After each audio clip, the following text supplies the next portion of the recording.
but at the same time, there's a limit to her selflessness, as there should be in reality. Yeah, I mean, Erin, I got to hang out with her quite a bit and chat with her about life and this journey that she was on. And yeah, there's an immense emotional stamina that she has, and an incredible love and capacity to love and to be a caregiver.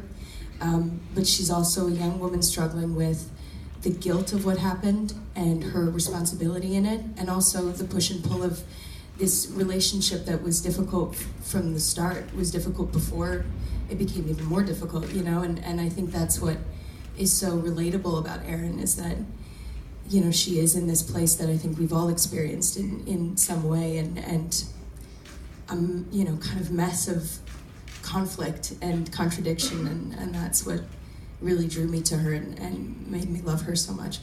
You two have some incredibly powerful scenes together, both scenes of support and anger and rage, including I forgot her name, the woman who plays Jeff's mother. Miranda Richardson. Unbelievable performance. What was it like doing those scenes? How did you do it? And I'll take this to David in a minute, but what was it like for you guys doing those scenes together? Well, I mean, Jake is like one of the most brilliant, committed actors I've ever gotten the privilege of working opposite. I mean, he has such a love of the craft and a love of his character that really pushes him to dig deeply through every single moment.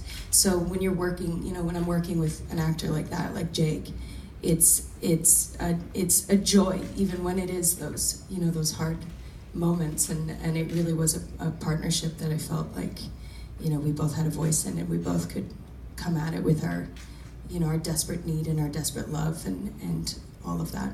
Like so many of David's films, it feels very naturalistic, and I hesitate to use the word improvisational because it's become super cliche at this point, but there are moments where it's so naturalistic and real that it feels like the two of you are, going off script a little bit. And Jake, you're incredible at script. I remember when I interviewed you for Nightcrawler, Dan Gilroy said that you knew the script back to front. You had basically done it like a play for the most part. Were you used to going that way, sort of being directed the way that David is known to direct some of his scenes?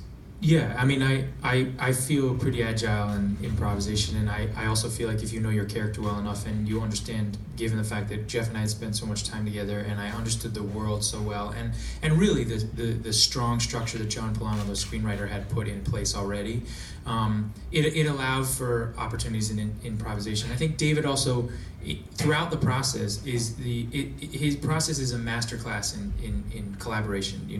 It's you feel open and you feel free to make choices, and he will constantly, in the middle of a take, he'll say something absurd and break you out of a moment, and it'll sort of break open the doors of all the preconceived ideas you had of the scene you were going to do into something super strange. I mean, there you discover something new, So there were all of Jeff's caretakers, Odessa, who's his intensive care nurse,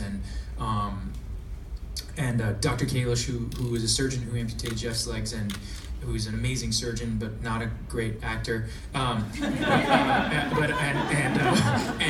Michelle, his PT, like Jeff mentioned. I think all those people. David and I were talking to Dr. Kalish at one point, and David turned to me because he auditioned a lot of different actors to play doctors, and he turned to me and said, "What if Dr. Kalish played Dr. Kalish?" And I was like, "Oh, that's cool."